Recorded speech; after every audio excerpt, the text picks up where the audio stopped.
In this episode of Chief Relationship Marketer, we're going to talk about hyperspecificity and how when you apply it to your marketing, you will see dramatic improvements to your content, your offers, and everything else about your marketing.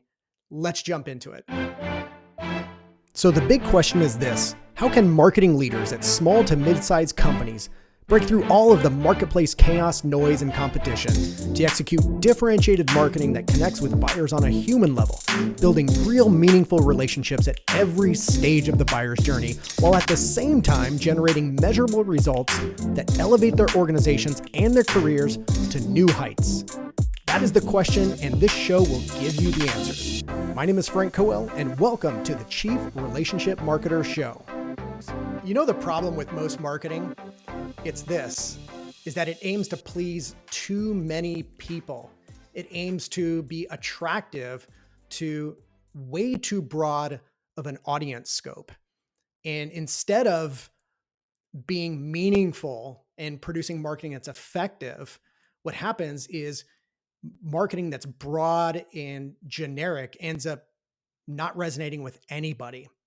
And so when we think about why this is happening, oftentimes I find there's fear at the core of this. People have FOMO. They have fear of missing out on a particular audience that they know they want to target. They have fear of missing out on communicating information about a particular product offering they have. And so the result is we end up with marketing that's way too broad, and it ultimately is ineffective.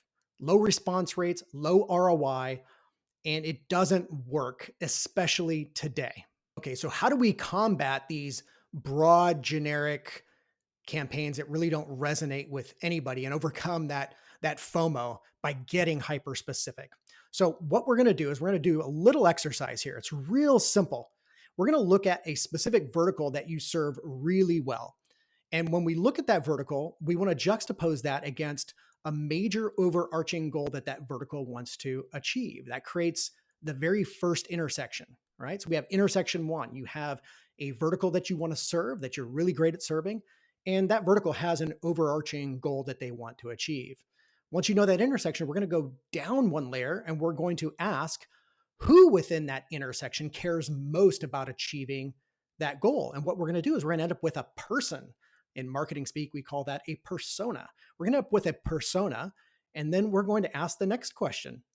What is the single biggest pain point that is keeping them from achieving that goal? That creates your second intersection. We have one persona with one pain point, and applying hyperspecificity is really that simple. Now, you might be wondering why this even matters. Why should you be getting hyper specific with your campaigns and your efforts? The reason is this: today's world is more crowded, more noisy than it's ever been.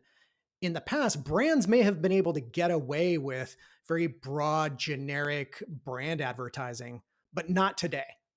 And the reason is there's more content online and information online than there's ever been. People have access to options, in fact, more options than they've ever had in human history. And you start to see things like, if you take a look at like a B2B buying process, for example, buyers enter the B2B buying process much later in their journey. They come heavily educated and they come pre-sold. They already know a great deal about their problem and about the solutions that are going to get rid of that problem. And so because of all of this, buyers have learned to kind of just tune out a vast majority of the information coming at them. And so the only way for you to connect with people in this environment is to be meaningful, and you have to be relevant to what they're trying to accomplish. So this means you have to get extremely specific about them and their problems, their challenges towards achieving the goals that they want to achieve. When you start to apply hyperspecificity, you're going to start to see a lift in a lot of the indicator metrics that tell you you're on the right track. So for example, you're going to start to see better quality traffic on the website, not only the incoming traffic and what's coming in, but the engagement with the content once they're on your website, whether that traffic is coming from search or from social content that's being shared and engaged on. You're going to start to see engagement lift both on your website, the socials, etc. Once people are on your website, you're going to see increase conversion rates on your lead generation offers. And you're going to start to put a lot more qualified people into your database. And then once you engage people in the buying process, you're going to find that they're already pre-sold.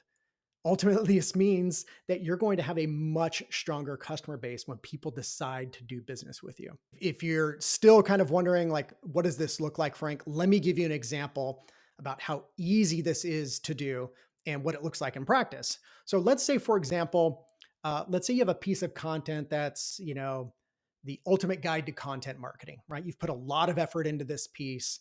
It's very valuable. But ultimately, it isn't converting real well. And my opinion would be because based on its title, based on its positioning, it's still very vanilla, still very generic, and doesn't appeal to a very specific audience. So let's go through the two intersection questions again. Let's take a look at the vertical that you serve really well, or one of the verticals you serve really well, and what they're after. So let's say you serve B2B SaaS companies. And ultimately they're trying to grow their company and grow their audience through content marketing. Okay, so there's the audience, there's the goal of what they want to achieve. And then if we ask ourselves who within that intersection cares most about achieving the goal, we might end up with the CMO. And so the CMO, their pain point is they haven't been able to crack the code to content marketing. They haven't been able to figure it out and have it become effective. So just by looking at those two quick intersections, we could easily reposition this piece, maybe even create a variation on this piece called the ultimate guide to content marketing for B2B SaaS CMOs. Very, very easy to do. And the reality of it is the hard part is just having the courage to do it, having the courage to put out content that is hyper specific and getting rid of that FOMO and having faith that when you aim to be meaningful, you will get much better results in the long run. Hey folks, I hope you got a lot out of this episode about hyperspecificity and why it's so darn important to apply it to your marketing. But I have a challenge for you. What I'd love for you to do is in the next week, I want you to find a piece on your website that is just performing so-so. And what I want you to do here in the next week is I want you to apply hyperspecificity to it. And I want you to track the results over the next 30 days after you implement the hyperspecificity overlay. And then I want you to come back and comment and let me know how it worked for you. If you have any questions, please drop them below. And I'd be happy to engage with you and give you my thoughts on the piece that you're producing. Good luck with that, and we'll see you back at here on the next episode.